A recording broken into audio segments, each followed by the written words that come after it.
सूर्य देवता को ऊर्जा और जीवन का प्रतीक माना गया है। मानव समाज की हर सभ्यता में सूर्य पूजा की प्रचलन का दृष्टांत है। सौर शक्ति चालित जीवन रथ चली आ रही है सृष्टि के प्रारंभ से, और इसीलिए तो ऋग्वेद में सौर शक्ति को प्रथम शक्ति के रूप में स्वीकार किया गया है। आदिदेवम नमस्तुभ्यम प्रसीद मम भास्कर दिवाकर नमस्तुभ्यम प्रभाकर नमस्तुते।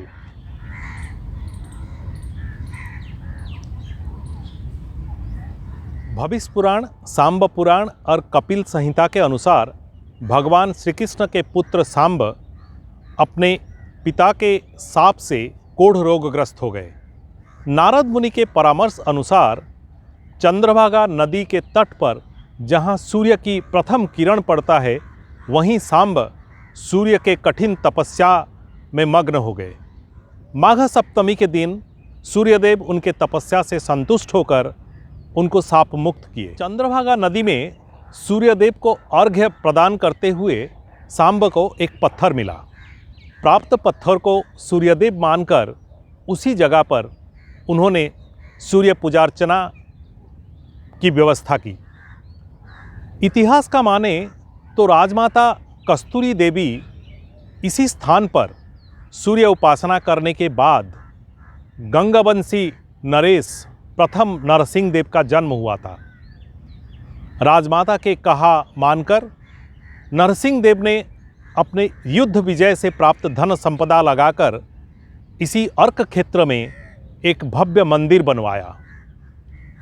12 साल में 1200 शिल्पकारों द्वारा यह मंदिर निर्मित हुआ, जो आज कोणार्क सूर्य मंदिर के नाम पे विश्व प्रसिद्ध है। इस मंदिर को आप प्रार्थना कहिए या अभिलाषा, महत्वाकांक्षा कहिए या स्वाभिमान, मन्नत कहिए या फरियाद, कलात्मक भव्यता और असीमित विज्ञान का विशाल संगम है ये। पुरी से लगभग 35 किलोमीटर, भुवनेश्वर से 65 किलोमीटर और चंद्रभागा समुद्र तट से 3 किलोमीटर दूरी पर कोणार्क का सूर्य मंदिर एक अनमोल धरोहर है, जिसे देखने प्रतिदिन देश विदेश से सैकड़ों सैलानी आते हैं। यूनेस्को ने इसे 1984 में विश्व धरोहर स्थल की मान्यता प्रदान की है। यह मंदिर न केवल अपनी स्थापत्य की भव्यता के लिए, बल्कि मूर्तिकला कार्य की गहनता और प्रवीणता के लिए भी जाना जाता है। कलिंग वास्तुकला का प्रतीक यह मंदिर मानव जीवन का प्रतिबिंब है। इन मूर्तियों में मनुष्य के जन्म से मृत्यु तक सारे कर्म, उसकी सारी अभिलाषाएं, वासनाएं, दैनंदिन दिनचर्या की मुद्राएं चित्रित हैं।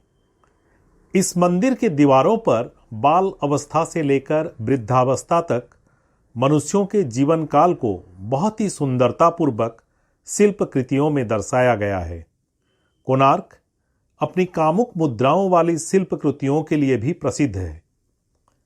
प्रवेश द्वार पर दोनों ओर 2 विशाल शेर स्थापित है। इन शेरों द्वारा हाथी को कुचलता हुआ और प्रत्येक हाथी के नीचे असहाय मानव लेटा हुआ दिखाई दे रहा है। शेर शक्ति और हाथी धन का प्रतीक है। इसमें संदेश ये है कि मानव शक्ति और धन की उपयोग से असाध्य साधन तो कर सकता है, पर इसका दुरुपयोग से वो स्वयं अपना विनाश का कारण भी बन सकता है।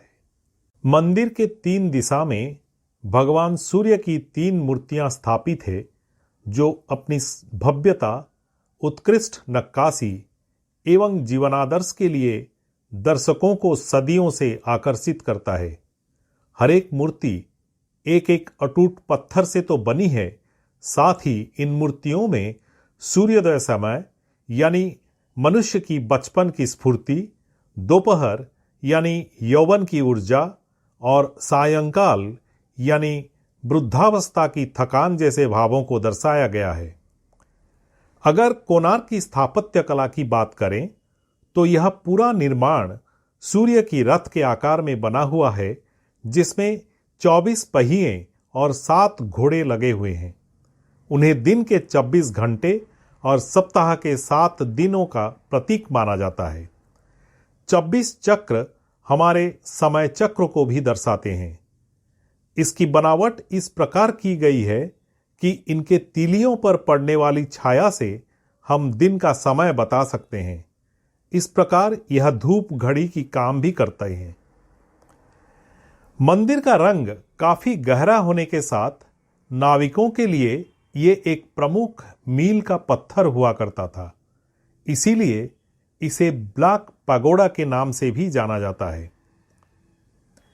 कोणार्क मंदिर में कभी पूजा अर्चना हुई नहीं, ऐसी लोक कथा है। पूजा न होने की कहानी इस प्रकार बताई जाती है। राजा नरसिंह देव ने मंदिर निर्माण के लिए 1200 कारीगरों को 12 साल के समय दिए थे। निर्धारित समय में निर्माण पूरा ना होने पर उन्हें मृत्युदंड का आदेश भी था। समय सीमा में निर्माण कार्य तो पूरा हो गया, लेकिन कारीगरों द्वारा गुंबद पर कलश स्थापना संभव नहीं हो पा रहा था। संकट की इस घड़ी में मुख्य वास्तुकार बिशु महाराणा के 12 साल का बेटा धर्मपद वहां पहुंचकर बड़ी आसानी से यह कार्य संपन्न किया। राजा के आदेश अनुसार मंदिर के निर्माण में 1200 कारीगर ही काम करेंगे। यह बात धर्मपद को मालूम था। अब उसे मिलाकर 1201 कारीगर हो जा रहे थे।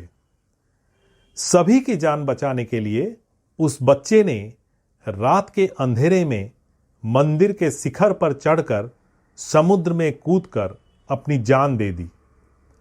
मंदिर के शिखर से कूदकर आत्महत्या करने की घटना को अशुभ माना गया और तभी से आज तक इस मंदिर में कभी पूजा नहीं हुई। करीब 800 साल पहले बना यह भव्य मंदिर आज एक खंडहर बनकर रह गया है। नृत्य मंडप का छत गिर चुका है। 229 फीट ऊंचाई वाले गर्भगृह पूरी तरह क्षतिग्रस्त हो चुका है। जगमोहन ही कुछ हद तक बचा है। इसे भी अंग्रेजों द्वारा 1903 में रेत भरकर बंद कर दिया गया ताकि यह ढांचा सुरक्षित रहे। 26 पहियों से अनेक नष्ट हो गए हैं और 7 घोड़ों से सिर्फ एक रह गया है। कोणार्क सूर्य मंदिर समय से पहले टूटने के अनेक कारण बताए जाते हैं। उनमें से प्रमुख कारण है शिखर पर स्थित चुंबक को हटाना, विदेशी आक्रमणकारियों का हमला, त्रुटिपूर्ण वास्तु नियम, पर्यावरण असंतुलन, रखरखाव का अभाव। इस मंदिर का सबसे बड़ा रहस्य यहां का चुंबकीय ताकत है। प्रचलित कथाओं के अनुसार मंदिर के ऊपर 52 मीट्रिक टन का चुंबक लगा हुआ था, जिसके प्रभाव से यहीं से गुजरने वाले जहाजों में लगा कंपास यानी दिशा सूचक यंत्र गलत दिशा दिखाने लग जाता था। फलस्वरूप अपने सही मार्ग से भटककर वे दुर्घटनाग्रस्त होते थे। इसलिए उस समय के नाविकों ने उस बहुमूल्य चुंबक को हटा दिया। यह पत्थर एक केंद्रीय शिला का कार्य कर रहा था, जिससे मंदिर के दीवारों के सभी पत्थर संतुलन में थे। इसके हटने के कारण मंदिर की दीवारों का संतुलन खो गया और ढांचा क्रमशः गिरने लगा। विधर्मी आक्रमणकारी काला पहाड़ ने सन 1508 में ओडिशा पर आक्रमण किया था। उसने कोणार्क सूर्य मंदिर समेत कई मंदिर को क्षति पहुंचाई। कुछ का कहना है कि यह इमारत वास्तु नियमों के विरुद्ध बनी थी। मंदिर का निर्माण रथ के आकृति होने से पूर्व दिशा एवं आग्नेय और ईशान कोना खंडित हो गए। 7वीं शताब्दी से लेकर 13वीं शताब्दी तक ओडिशा में एक के बाद एक भव्य कलापूर्ण मंदिर का निर्माण हुआ।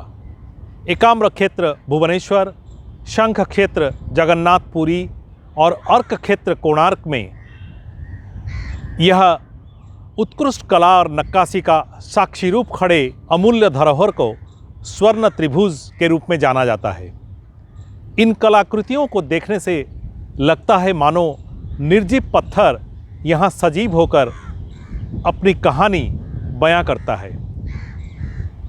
कल्चर कॉर्नर विद एलन में आज बस इतना ही। अगले कड़ी में हम आपके सामने प्रस्तुत करेंगे और अनेक सांस्कृतिक धरोहर इस उड़ीसा प्रदेश के। तब तक देखते रहिए इस चैनल को, लाइक शेयर सब्सक्राइब करते रहिए। जय जगन्नाथ।